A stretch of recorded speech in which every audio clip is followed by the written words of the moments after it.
¿Qué tal, amigos? Muy buenas noches. La sanidad ocupa la portada de nuestro informativo y lo hace por una buena noticia, porque este mismo miércoles Gobierno y comunidades autónomas han llegado a un acuerdo para que los pacientes de hepatitis C reciban los medicamentos de última generación para tratar su enfermedad. Hasta ahora eso solo ocurría en dos comunidades, en Madrid y en Valencia. Ahora va a ser en todas. Eso sí, el problema llega a la hora de ver cómo se financian estos costosísimos fármacos.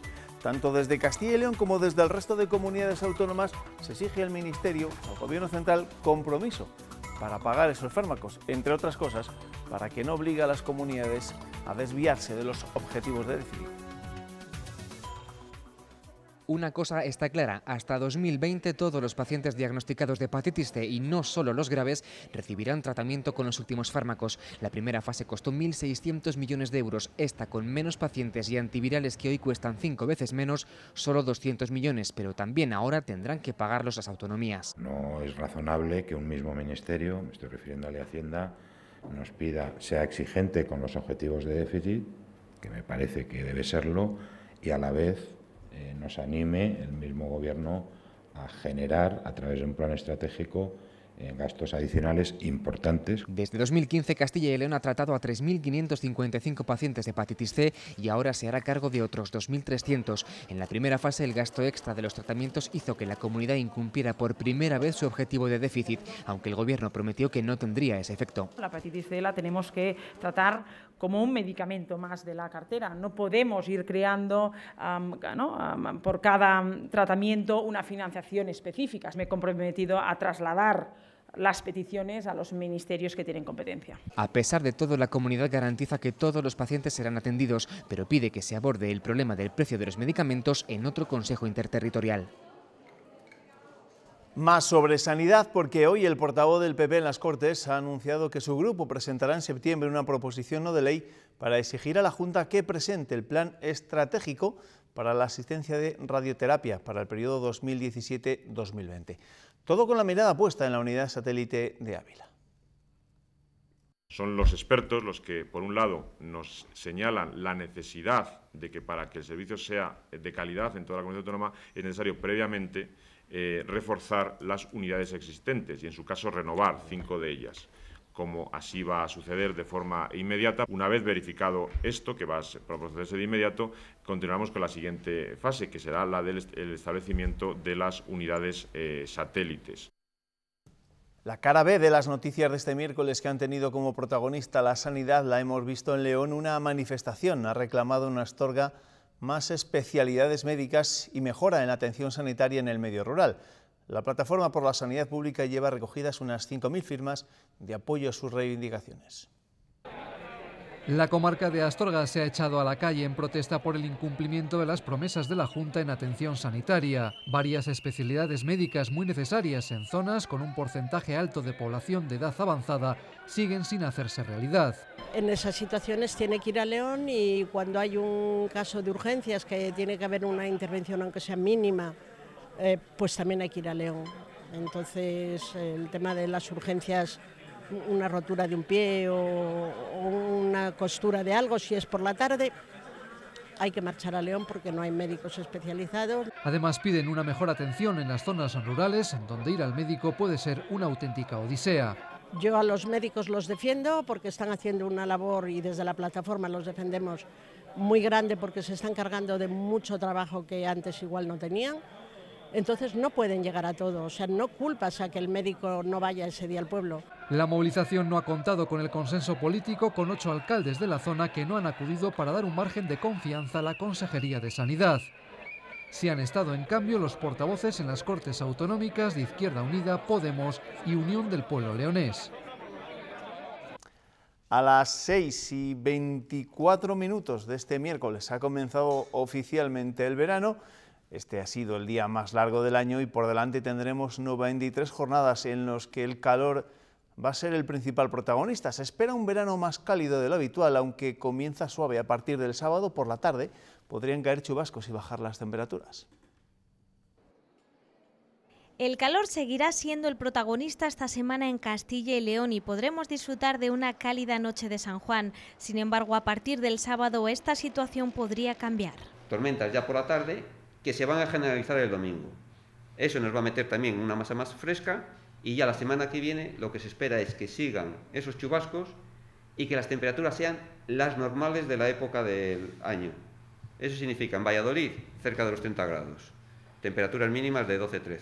En Burgos, temperaturas entre 25 y 27. Pero a partir del 15 de julio se espera volver a temperaturas por encima de lo habitual. Se prevé un verano muy cálido respecto a los últimos años, al igual que ha ocurrido en primavera. El mes de mayo ha sido extremadamente caluroso en la comunidad, con una temperatura media de 12,6 grados centígrados. Las provincias que registraron mayores temperaturas, las más altas desde el año 1920, fueron Ávila, Segovia, Valladolid, Zamora y El Bierzo. Las lluvias en general también han sido escasas. El déficit es de un 35% y en promedio ha habido 8 días de lluvia menos de precipitación.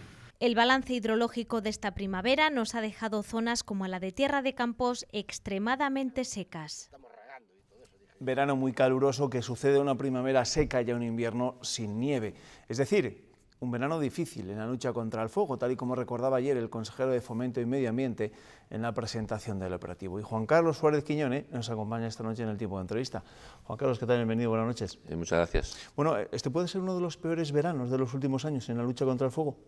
Bueno, es un verano que se pronostica malo por las condiciones meteorológicas, pero bueno, todo está de la mano de todos, ¿no? No solo de las administraciones públicas con un operativo potente y reforzado, sino también del comportamiento del hombre, porque tenemos que recordar que de cada 100 incendios, 93 está la mano del hombre detrás, una mano dolosa, una mano intencional, una mano criminal o una mano imprudente y descuidada, que también está sujeta a responsabilidad penal. Por lo tanto, si eliminamos el factor hombre, solo habría un 7% de los incendios. ¿Y cómo se prepara la Junta ante un invierno difícil? El invierno ha sido difícil, ha habido, sí, correcto, difícil. No, pero es correcto porque el invierno ha sido de 1.492 incendios, es decir, son cifras que se suelen ocurrir en el año 2000, 2005, 2012, 2009, ha habido también situaciones similares y se prepara pues a través de un operativo reforzado, donde pues van a haber 4.350 personas, 116 más que el año pasado y 221 más que el año anterior, digamos operativo ordinario, porque luego estarían ahí las fuerzas de la Unidad Militar de Emergencia que ayudan en caso necesario y, por tanto, un operativo reforzado en medios, en personas y en avances tecnológicos para prevenir los incendios y ayudar a su gestión y a su apagado. Claro, es que venimos de una época muy difícil, hablábamos antes del invierno, pero es que en los primeros meses del año ha habido 1.492 incendios entre enero y mayo. Efectivamente. Yo no sé si otros años han sido tan dramáticos como este. Sí, no el año pasado, que fue un año bueno, pero ha habido años, repito, cada 3-4 años hay un invierno que, bueno, pues viene seco, viene con unas condiciones de humedad muy bajas, tanto en el terreno como en el matorral, determinados comportamientos del hombre, pues de forma secuenciada, pues originan más incendios y, por lo tanto, pues está descrito que eso pueda ser así. Sáqueme de una duda, ¿por qué se pone fecha al comienzo de una campaña y al fin de esa misma campaña? Porque al final, evidentemente, los fuegos no entienden de calendarios, ¿no? La campaña empieza como tal el 1 de julio y termina el 30 de septiembre. Sí. Bueno, la campaña en realidad empieza el 1 de enero de 2017 y termina el 31 de diciembre de 2017. Durante todo el año hay un operativo preparado, un operativo que en la época de riesgo medio o bajo se determina semanalmente con las previsiones meteorológicas y los informes técnicos. Ahí determinan cuáles los medios que hay que tener en disposición y, por tanto, ese operativo flexible permite adaptar de forma rigurosa y con una eficiencia de medios las necesidades que se tienen. La época de riesgo alto es una época en la que el operativo está en su máximo despliegue ordinario, porque se pueden acrecer más medios que pueden provenir, ya digo, del Ejército, del Gobierno de la Nación, y en definitiva eso es lo que se cifra conforme al Infocal, que es el Plan de Extinción de Incendios de Castilla y León, desde el 1 de julio al 31 de septiembre. Ese plan que presentaba usted ayer no le ha gustado ni a Comisiones Obreras ni a UGT. Esta misma mañana han dado una rueda de prensa en León y han señalado que el operativo estival es el mismo, que fracasa año tras año. Piden, entre otras cosas, más brigadas o que se creen brigadas de investigación y que se aumente de manera contundente el personal. Bueno, hay que entender que los colectivos que ponen de manifiesto estas opiniones pues responden a sus intereses corporativos que tienen que defender. Los sindicatos de función pública pues pretenden más peso de lo público, el ámbito político de oposición pues nunca le va a parecer nada bien que haga el equipo de gobierno, pero yo creo que en realidad ellos mismos saben que hay unas mejoras muy relevantes, muy importantes en el operativo. El operativo está completo, está reforzado en medios materiales, en medios personales, en medios tecnológicos y por lo tanto yo creo que son conscientes que es un operativo mucho más potente que el anterior y cada año mejorando. Hemos ido incrementando el presupuesto. Este año vamos a poner 5 millones de euros más en este operativo, entre los gastos de extinción y los 3,5 millones de mayor coste de toda la estructura. Es un incremento, el año pasado ya hubo incremento, iremos mejorando. Parcelas de mejora hay, desde luego, y estamos con esa vocación, pero bueno, hay que entender también quien critica desde su posición. Pero venimos de unos años complicados, es decir, con numerosas protestas de brigadas forestales, más de brigadas relacionadas con el Ministerio, con el Gobierno central que de la Junta de Castilla y León, pero evidentemente entiendo que yo no sé si al final el personal va a ser alguna vez suficiente para hacer frente al verano que nos espera. Bueno, el nivel de suficiencia está en el nivel de eficiencia, es decir, ¿cuántos incendios se apagan? Pues mire, 1.492 que hemos tenido en los 5 primeros meses del año. Y la eficiencia se mide en los conatos. ¿Cuántos incendios dejaron de ser conatos porque pasaron a ser de más de una hectárea? Bueno, pues hemos tenido un 55% de conatos, superior a la media de los últimos 10 años en estos meses de invierno. ¿Por qué? Porque el operativo es rápido, el operativo llega al incendio y hace que no se extienda. Por lo tanto, el operativo es eficiente y es eficaz. Y en consecuencia, bueno, pues sin perjuicio de que pueda ser mejorado, no responde a un análisis objetivo y neutral esas opiniones. Usted ha estado esta mañana reunido con las organizaciones profesionales agrarias, con los agricultores, porque al final se avecina una época complicada, difícil, cuando llegue la cosecha. Bueno, de hecho, en muchos sitios de nuestra comunidad están cosechando. Y explíqueme con qué opinión me tengo que quedar, porque para unos este verano podía ser más tranquilo que otros, porque no hay tanta cosecha, no va a haber tantas cosechadoras trabajando con tanta carga de trabajo, pero para otros consideran que este verano sí que va a ser más difícil que otras campañas anteriores, porque el campo es una tea prácticamente por la sequía. Pues efectivamente son perfectamente compatibles las opiniones. Hay vectores negativos y positivos. Como positivo o menos negativo, pues que va a haber menos máquinas, menos cosechadoras, menos empacadoras, por lo tanto menos riesgo de que esos golpes contra piedras puedan ocasionar chispas o la propia máquina que se incendia ante una sobrecarga y pueda ocasionar un incendio. Pero por otro lado está también lo cierto y es que la vegetación está agostada, está con un gran estrés hídrico que dicen los técnicos, que en definitiva es poco agua, muy seca, y el terreno tampoco tiene un nivel de humedad que permita resistir la ignición del incendio. Por lo tanto, sí que hay desde ese punto de vista más riesgo y el otro es un vector menos negativo porque hay menos maquinaria que pueda originarlo. ¿Y les han aconsejado que este año sean especialmente precavidos? Bueno, yo creo que los profesionales del campo son muy responsables y conocen perfectamente que el incendio al que primero perjudica es al propio agricultor, con las consecuencias negativas para ello y las posibles responsabilidades que puede tener, ¿no? Entonces yo creo que contamos con unos profesionales muy concienciados y bueno, lo que hacemos es recordar, repasar e incluso ver qué se puede mejorar desde el punto de vista de la normativa. Claro, han aprovechado esa reunión, han aprovechado la coyuntura para pedirle al consejero que les deje quemar más hectáreas de rastrojo en los meses, eso sí, de invierno, porque consideran que esto podría acabar con mucha maleza que después se puede convertir en peligrosa cuando llegue el verano.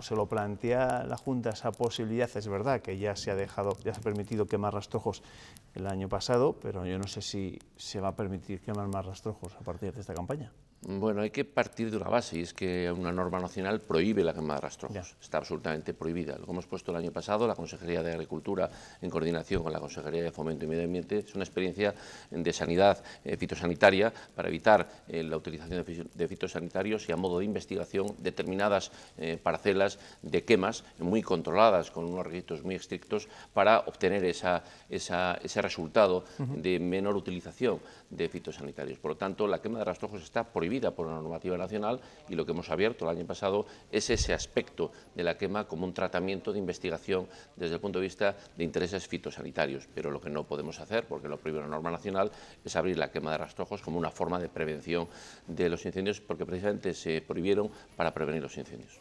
Le quiero preguntar por la situación que se está viviendo estos días en Portugal, ese incendio tan dramático, porque evidentemente cuando veas las barbas de tu vecino pelar, pues las tuyas a remojar. Y claro, nos preguntamos ¿qué se tiene que realizar, qué operativos se tienen que llevar a cabo para evitar lo que se ha producido en Portugal, que al final vecinos de determinadas localidades acaben metidos en la boca del lobo, ¿no?, en una carretera que a tanta gente le ha causado la muerte? Bueno, hombre, yo algo se ha tenido que hacer mal. Sí, entendido. Las autoridades de Portugal habrán obrado con la mejor intención y con la mayor diligencia. En lo que se refiere a Castilla y León, aquí tenemos un plan de emergencia de extinción de incendios, el Infocal, que en determinados incendios, como en ese previo que había al gran incendio que se preparó después, seguramente en Castilla y León hubiera supuesto un nivel 2 de incendio, se hubiera constituido un centro de coordinación operativo integral, donde ahí están 24 horas representadas todas las administraciones, las fuerzas de seguridad, sanidad, todos los medios de extinción de incendios, y si hay que tomar una decisión de desalojo de una localidad o de concentración de la población en un determinado lugar de la localidad, se toma en ese órgano y se ejecuta por unos grupos de trabajo que hay en el lugar, en un grupo de seguridad, que es la Guardia Civil, Cuerpo Nacional de Policía en su caso, si es competente en ese lugar, y que pueda estar reforzado por el Ejército. Por lo tanto, es complicado que en Castilla y León, en España en general, con la experiencia que se tiene y con las estructuras protocolizadas que tenemos, eso llega a pasar. Siempre habrá ahí un cuerpo de seguridad, siempre estará la Guardia Civil, estará el Cuerpo Nacional de Policía, si tiene competencia en ese ámbito donde se ha producido un incendio, que ordenará, de conformidad con la decisión tomada en el CECOPI, qué es lo que hay que hacer. Y si se va a hacer un desalojo de la población, será porque hay absoluta seguridad de una evacuación por una vía segura. Sabemos que hay efectivos de la Unidad Militar de Emergencias destinados en León luchando contra las llamas en Portugal. Yo no sé, también hay otros efectivos que dependan de la Junta de Castilla y León ayudando a sofocar ese fuego. Bueno, nosotros hemos hecho el ofrecimiento correspondiente a la Dirección General de Protección Civil del Estado para que, bueno, si es necesario, nosotros podamos colaborar. La relación con Portugal, lógicamente, es una relación del Gobierno de la Nación, al margen que nosotros tenemos protocolos de auxilio y los hacemos habituales. 600 intervenciones de nuestro operativo se han producido en otras comunidades autónomas y en Portugal en estos últimos años, pero en lo que se refiere a este gran incendio, es un gran incendio que la coordinación es con el Estado y que, en definitiva, nosotros hemos hecho el ofrecimiento de esos medios si son necesarios. El Ministerio ha mandado numerosos medios materiales, aviones y, por supuesto, unidades, también Estado de la Comunidad de Madrid, que a través de esa coordinación han mandado personal y nosotros estamos a disposición. Don Juan Carlos Suárez Quiñones, consejero de Fomento y Medio Ambiente, gracias y que tenga un verano tranquilo, aunque entiendo que eso no solo depende de usted y de los medios que dispone la Junta para sofocar los fuegos, sino también de muchos de nosotros que igual, pues de forma inconsciente también, otros de forma voluntaria, contribuimos a veces a los fuegos, ¿no?, propagar el fuego. Lo importante es que el ciudadano sepa que 4.350 personas de ordinario velan porque no haya ningún problema, y también agradeceros a los medios de comunicación que hacéis una labor muy relevante en la gestión de estas emergencias. Suerte que no sea un verano tan difícil como el que ayer decía que esperaba. Muchas gracias, buenas noches. Gracias. En breve vamos a hablar con nuestros tertulianos, a analizar lo que ha dado de sí esta jornada. Será a la vuelta de la publicidad. Hasta ahora.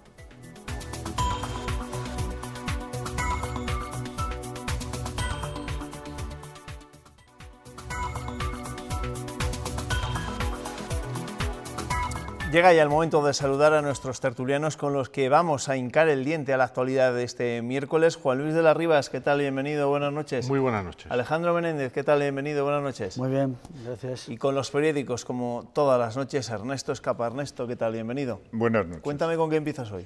Pues mira, empezamos con el Diario de León, que destaca el programa europeo EDUSI, Estrategia de Desarrollo Urbano Sostenible e Integrado, en el que han recaído en León 28 millones de euros y el Ayuntamiento crea foros de debate para idear la inversión de esos 28 millones de euros. Diario de Burgos destaca en su primera una imagen de un atasco kilométrico en la Nacional 1, donde se producen frecuentes problemas por accidentes o retenciones, en este caso un accidente a la altura del monasterio de Rodilla, y las obras provocan retenciones durante toda la mañana. Y el Norte de Castilla destaca en su primera que solo 2 de cada 10 parados de Castilla y León cobran la prestación por desempleo. Más del 20% percibe un subsidio de 426 euros y más del 56% carece de ingresos. Diario de Valladolid, El Mundo, destaca en su primera que el alcalde Óscar Puente avala a Teresa López, que es la alcaldesa de Medina del Campo, para que sea quien lidere el PSOE en Valladolid. Lo he hablado con Izquierdo y Puente y me apoyan, declara la alcaldesa de Medina.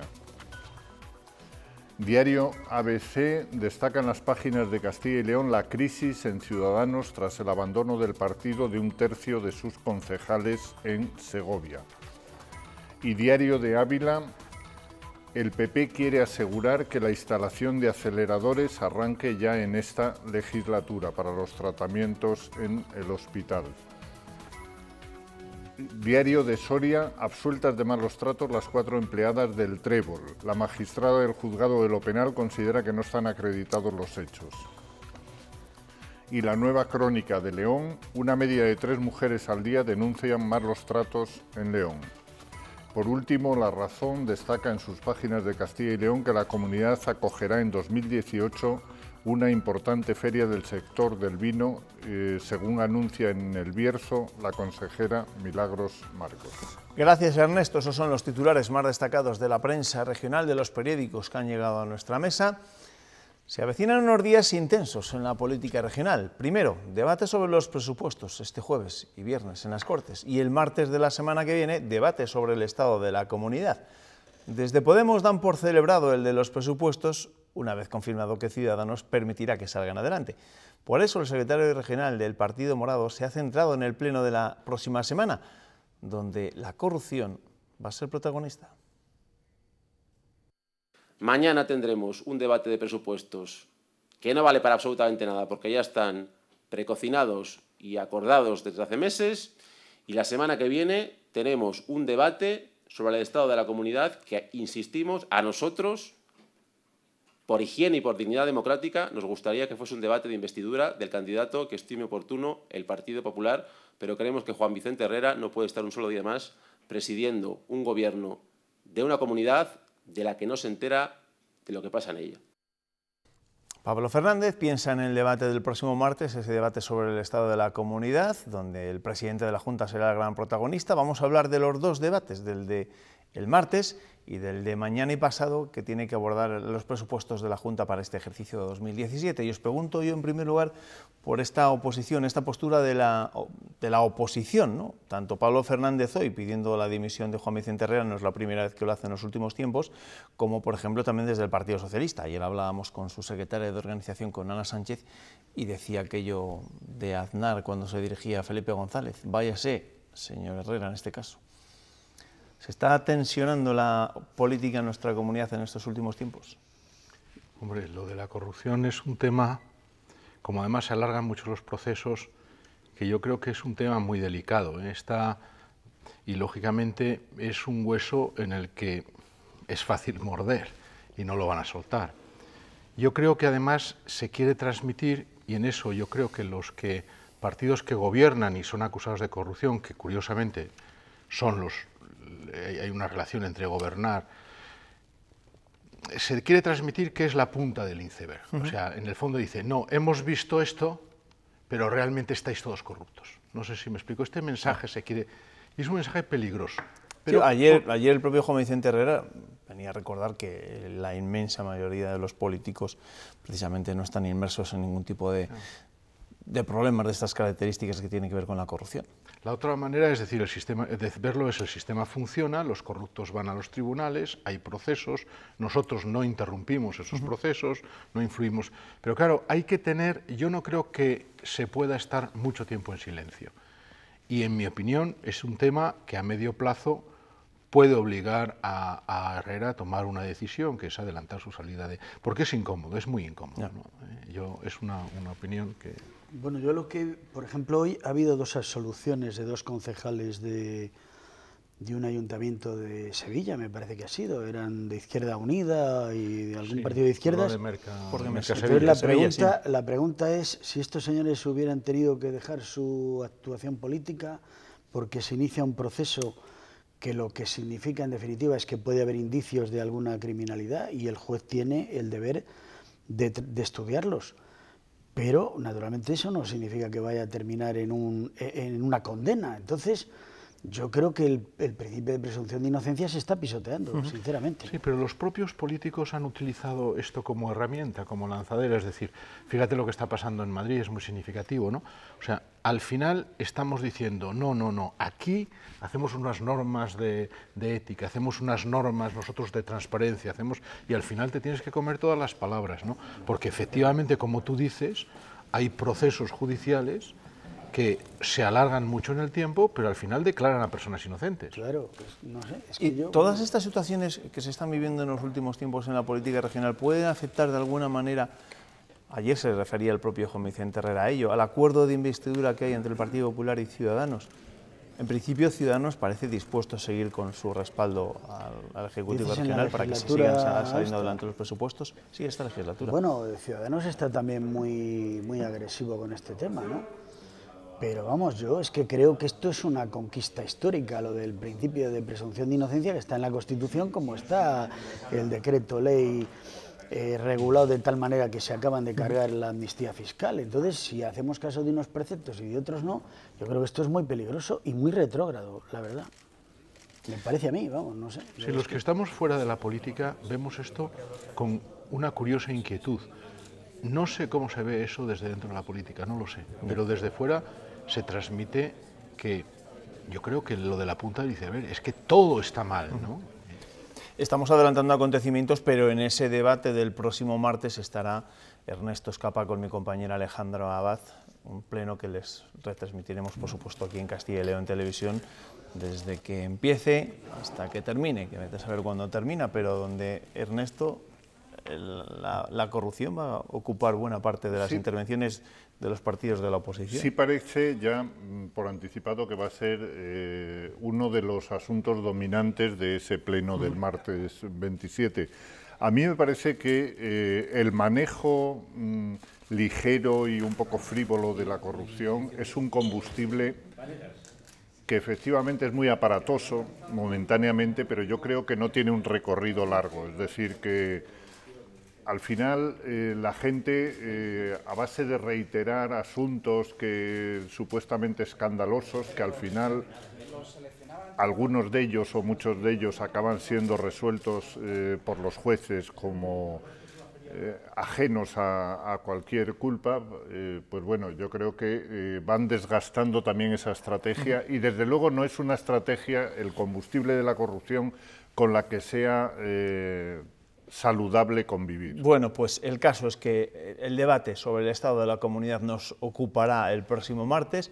Mañana y pasado nos va a ocupar el debate de las enmiendas parciales de los presupuestos generales de la Junta de Castilla y León para este ejercicio 2017. Ya saben que una vez garantizada la abstención de Ciudadanos, el Partido Popular va a poder sacar adelante las cuentas de este año. Claro, llegan las cuentas a mitad de año. En julio ya, bueno, en julio todavía no, pero a finales de junio, y ya desde la Consejería de Economía y Hacienda se tendrán que poner a trabajar en los del 2018 precisamente. Unos presupuestos que llegan a estas alturas de ejercicio, ¿acaban siendo unos presupuestos eficaces? Bueno, yo creo que pueden serlo realmente. Lo que pasa es que es verdad que se mueven en el marco de la Ley de Financiación de las Comunidades Autónomas, que ha venido estando vigente desde el 2009, que lógicamente es la que condiciona los ingresos de las comunidades autónomas y en concreto de la nuestra, ¿no? Pero luego también depende mucho de la evolución de la economía y de las consecuencias que esa evolución tiene en la recaudación. Las cosas en la economía están funcionando relativamente bien, al menos los macronúmeros, ¿no? Luego eso yo creo que le pueden dar eficacia. Pablo Fernández estaba muy enfadado, el líder de Podemos estaba muy enfadado porque entiende que en los 2 días de este debate no va a haber apenas debate porque los presupuestos se dan por aprobados por esa abstención de Ciudadanos, pero entiendo que la negociación previa al final también es necesaria para este tipo de cuentas, ¿no? Y además tú preguntabas antes, Ciudadanos tampoco puede ser irresponsable, o sea, no puede estar más allá de que también, aunque tiene razón Ernesto, este combustible de la corrupción es peligroso, pero hay partidos que han hecho de ese combustible su leitmotiv, ¿no? Entonces, es así. Entonces, claro, Ciudadanos está en una situación, fíjate lo que pasó en Murcia, ¿no? En una situación que no quería contradecir al PP, quería seguir apoyando, pero querían quitar a la persona, ¿no? En cualquier caso, unos presupuestos desde el punto de vista administrativo son muy importantes, porque tener presupuestos significa que todos los departamentos funcionen, o sea, es importante, No, prorrogar los presupuestos es incómodo, te impide, claro, son presupuestos todos los que tenemos restrictivos. Lo que hay que ver es cómo va la ejecución del presupuesto ahora y qué cosas se pueden hacer. Es un trabajo menudo que hace la Administración y que le beneficia indudablemente, porque abre una ventana. Imagínate que si no tienes esa ventana abierta, ¿cómo se trabaja en los departamentos, ¿no? En este pleno de presupuestos estará Alfonso Fernández Mañueco. En las vísperas, el presidente del PP de Castilla y León se ha reunido en Madrid con los diputados populares de nuestra comunidad y con el portavoz de su partido en la Cámara Baja. Encuentro donde Mañueco ha asegurado que el PP es el único partido con proyecto político para Castilla y León, y un encuentro donde los populares han sacado pecho por los resultados de las políticas económica y educativa en la comunidad. En esa reunión también se han tenido un mensaje para el Partido Socialista, ante la dirección que ha tomado Pedro Sánchez tras el Congreso de este fin de semana.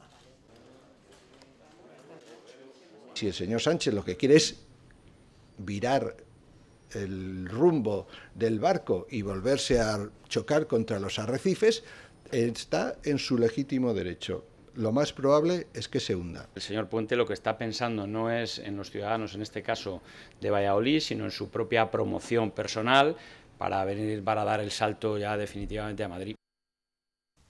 Bueno, pues os pregunto por lo que hablaban tanto Rafael Hernández como Alfonso Fernández Mañueco, por los planes de Pedro Sánchez, el líder socialista, que ha quedado la semana que viene en principio con el líder de Podemos, con Pablo Iglesias, con Albert Rivera también quiere quedar, pero no sabemos exactamente la fecha del encuentro, porque parece que Rivera no quiere volver a oír de los pactos de los que se hablaron en 2016, esos posibles acuerdos entre PSOE, Ciudadanos y Podemos para echar a Mariano Rajoy de la Moncloa. ¿La estrategia de Pedro Sánchez va a volver a ser acercarse a Podemos? Pues está clara. Yo creo que sí, ¿no? Además, sobre todo cuando se ha puesto, primero en algunos artículos de prensa interesantes se ha escrito mucho, realmente ahora es el momento estupendo de este político, él ha salido triunfante, reforzado, se habla de cesarismo, ¿no? De yo y las bases y en medio el aparato lo controlo todo. Esa visión cesarista, él va a intentar protagonizar la política de este país, ¿no? Y va a hacer pues lo que pueda, camino de la Moncloa, con esa obsesión que es el enemigo es Rajoy, ¿no? Eso lo va a hacer y indudablemente si hace un giro a la izquierda, que es lo que dice que quiere hacer, es lo que ha dicho siempre, ¿no? Pues y con este tema de las nacionalidades, tal, lo que está haciendo es guiños a lo que representa también Podemos, ¿no? Que son los que han empezado con esto, ¿no? Sí, lo que pasa es que las últimas encuestas, cuando estaba la gestora, le habían dado un aumento de votos al PSOE, digamos, más conservador, ¿no? Si yo no recuerdo mal. De manera que no sé si la apuesta le va a salir bien, porque por otra parte no me parece a mí que Iglesias sea una persona que se deje fagocitar fácilmente ni comer el terreno. Entonces, bueno, probablemente puedan hacer que están de acuerdo en cosas, pero Ciudadanos no va a ir con ellos. Y está Podemos y en fin, no sé muy bien qué recorrido tiene eso, la verdad. ¿Y vosotros sois de los que pensáis que esta nueva relación o esta reanudación de las relaciones entre Pablo Iglesias y Pedro Sánchez puede acabar a la vuelta del verano, en otoño, por ejemplo, en una nueva moción de censura, en este caso presentada por el Partido Socialista? Las cosas son posibles. ¿Sí? No lo sé, pero hay que ver un poco... yo creo que es importante distinguir entre militantes y votantes, ¿no? Ha salido muy fortalecido el líder del PSOE, ahora hay que ver cómo van viéndose las encuestas. Yo creo que hay que llevar el discurso a las ideas, a las propuestas, no solo a vaguedades, ¿no? Hay que plantear soluciones para problemas. Hace poco han dicho, vamos a criticar el convenio con Canadá. Yo creo que vieron una lista de cosas que se podían cargar y se cargaron esa, ¿no? Sí, eso se ha conocido hoy. Porque no cuesta nada. Ahora estamos en contra, pero ¿qué significa? ¿Estás en contra del libre mercado? ¿Quieres que volvamos a que la Comunidad Europea no tenga relaciones? Claro, esto es una cuestión muy curiosa, ¿no? Parece como que van haciendo... O sea, ¿dónde está la verdadera proyecto político de Pedro Sánchez para este país? No lo sabemos todavía. Dice Margarita Robles, la portavoz del PSOE en el Congreso, que el partido tomará una decisión política después de escuchar a sectores sociales y económicos, hablando de lo que acaba de decir Juan Luis, de esa decisión del PSOE de retirar su apoyo al acuerdo comercial de la Unión Europea con Canadá, apoyo que sí que le han dado los socialistas europeos y que le había dado el propio PSOE anteriormente, antes de que Pedro Sánchez volviera a liderar el partido. A mí me resulta muy sorprendente, la verdad, porque, bueno, como la propia apuesta por las naciones de naciones en un partido de izquierda, se supone que el himno de la izquierda es la internacional y, sin embargo, llevamos ya muchos años en España en la que hay una convivencia entre la ideología supuestamente de izquierdas y la nacionalista o pronacionalista en muchas cosas que verdaderamente es extraño. Y ahora mismo, pues hombre, concebir el mundo con trabas al comercio internacional, más allá de que haya que regularlo, de que haya que armonizar los controles que hay a un lado y otro del Atlántico respecto de los alimentos, etcétera, pero estamos hablando de Canadá, no estamos hablando de un país del tercer mundo. Canadá ha sido el país que más ha apoyado a Cuba en los intercambios comerciales durante toda esta época, ¿no? Sí, sí, tiene mucha independencia en esas cosas. Claro, es verdad que también puede ser el puente de las empresas americanas para desde allí y con sede en Canadá hacer transacciones económicas. Y hay muchas empresas españolas con intereses en Canadá, las ingenierías, tal, se gestionan autopistas, se gestionan infraestructuras españoles, las gestionan en Canadá. Pues dentro de unos días se va a votar en el Congreso esa propuesta, ese acuerdo comercial de la Unión Europea con Canadá. Veremos cuál es la postura definitiva del Partido Socialista. Os pregunto, ¿os está sorprendiendo toda la situación que se vive en torno a esos dos concejales del Ayuntamiento de Madrid, esos dos concejales de Manuela Carmena que se niegan a dimitir pese a haber sido imputados ayer por varios delitos? Claro, pues es que es lo mismo, si es que al final la China se te va a meter en el zapato, porque el riesgo de una imputación lo tienes y yo creo que hay que darle a una imputación lo que significa desde el punto de vista procesal penal, o sea, una mera investigación y por lo tanto, pues lo lógico, o eres coherente si estás diciendo que todos se vayan, o cuando lo tienes en tu propia casa, pues tienes que darte cuenta de que ciertamente el mensaje de la presunción de inocencia y el valor como derecho presente en las declaraciones de derechos humanos te tiene que proteger, ¿no? Esto es lo habitual en muchos partidos, donde parece que el código sirve para los demás, pero no para uno mismo. Claro, pero es que ya, no sé, yo creo que el ciudadano asiste un poco confuso a todo esto, ¿no? Y eso les puede hacer daño, ¿eh? Había una regla de urbanidad que nos enseñaban en el colegio, trata a los demás como quieres que te traten a ti, ¿no? Si esto, yo tengo la opinión, como ha expresado antes Alejandro, que hay que ser prudentes con las imputaciones. Yo creo que todos estos códigos de ética exagerados. Yo respeto a estos señores y a lo mejor esto todavía no es nada grave, pero lo mismo tendrían que hacer ellos con otros. Bueno, vamos a seguir avanzando, porque el ministro de Hacienda, Cristóbal Montoro, propone ahora impedir por ley que se vuelvan a aprobar amnistías fiscales. Lo hace en un día en el que la oposición ha cargado contra él en la sesión de control al Gobierno, después de que su amnistía fiscal fuera declarada inconstitucional. Una sesión, por cierto, que nos ha permitido asistir al estreno de Margarita Robles como portavoz del PSOE y que nos ha permitido, antes de que comenzara la misma, escuchar opiniones sobre los acuerdos que Pedro Sánchez ha propuesto a Podemos y a Ciudadanos para echar a Rajoy de la Moncloa.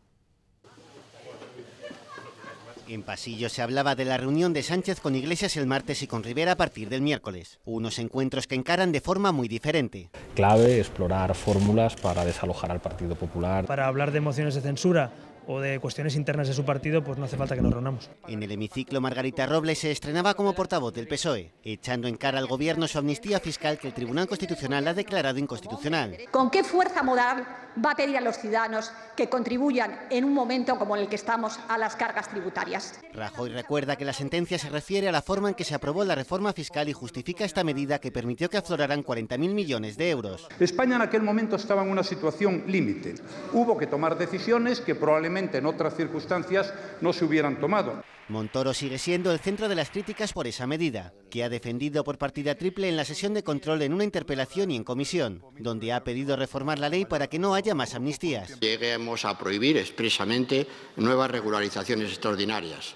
Regularizaciones que se ha demostrado que no nos gustan a nadie. Las palabras más gruesas del día no se han dirigido a Montoro, sino a Zoido, a quien Gabriel Rufián ha insultado porque por problemas de agenda el ministro no va a acudir a la Junta de Seguridad de Cataluña. Le pedimos que dimita por miserable. La presidenta del Congreso ha retirado estas palabras del diario de sesiones. En fin, les aseguro que durante la información estaba aquí mi catedrático de Derecho Financiero y Tributario con la palabra en la boca queriendo hablar. Bueno, porque... es que hay una circunstancia muy curiosa que no sé si Montoro desconoce, pero parece. En la última amnistía que se hace en el año 91, que lo hace Solchaga, aparece textualmente la referencia que es la última que se va a hacer. Bueno, un poco antes de eso estaban los principios del movimiento nacional, que también eran inamovibles, ¿no? Es que verdaderamente es inconcebible que alguien pueda decir que porque pongas en una ley que no va a haber más amnistías, imaginemos en el año 2740 a alguien... Alguien se acordará de Montoro. Frenándose para hacer amnistías fiscales y porque... un crack bancario, ¿verdad? Exactamente, ¿no? Es una cosa inaudita porque se repiten los tics, ¿no? Bueno, en este caso con retardo, ¿no? Oye, ¿debe dimitir Cristóbal Montoro? Porque se ha declarado inconstitucional su amnistía fiscal y es un serio varapalo. Yo por esto no dimitiría, por otras cosas a lo mejor. Hay una cuestión curiosa, que Margarita Robles es la única que podría explicar bien, porque lo sabe bien, porque es una buena jurista, qué es lo que realmente ha pasado. Porque el tribunal no entra en el fondo del asunto, como sabes muy bien, entra en la forma. El asunto, y ahí lo han explicado, es decir, no se puede hacer esto por decreto ley, hay que tramitarlo con una ley, ¿no? Esto es la cuestión. Se ha traído la sentencia, Alejandro. Entonces, se ha traído la claro, sentencia. cuando alguien dice eso, Margarita Robles es la que puede decir qué es un problema de forma, qué es un problema de fondo, ¿no? Tú lo tienes ahí bien explicado. Yo tengo un poco de dudas realmente sobre si Montoro no debe dimitir. A mí me parece que hay una razón por la que no se tramita como ley. O sea, los decretos leyes tienen dos finales. Uno, la mera convalidación o la conversión del texto del decreto ley en proyecto de ley y la tramitación como ley ordinaria.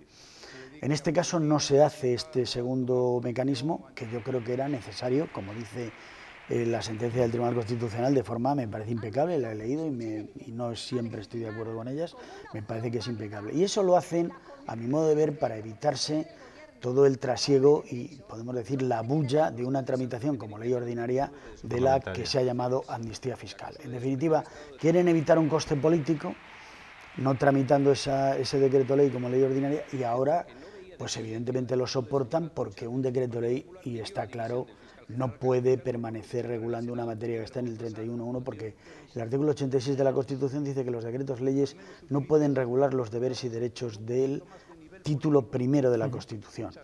Se ha hecho muchas veces, pero siempre convirtiendo el decreto ley luego en una ley ordinaria.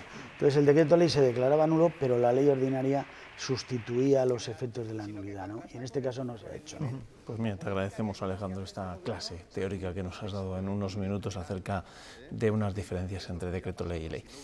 Hace tiempo que no nos ocupábamos del Condado de Treviño. Lo haremos en los próximos días porque los dos ayuntamientos que integran este enclave burgalés celebrarán sendos plenos para reclamar la solución a sus problemas mediante la integración en Álava.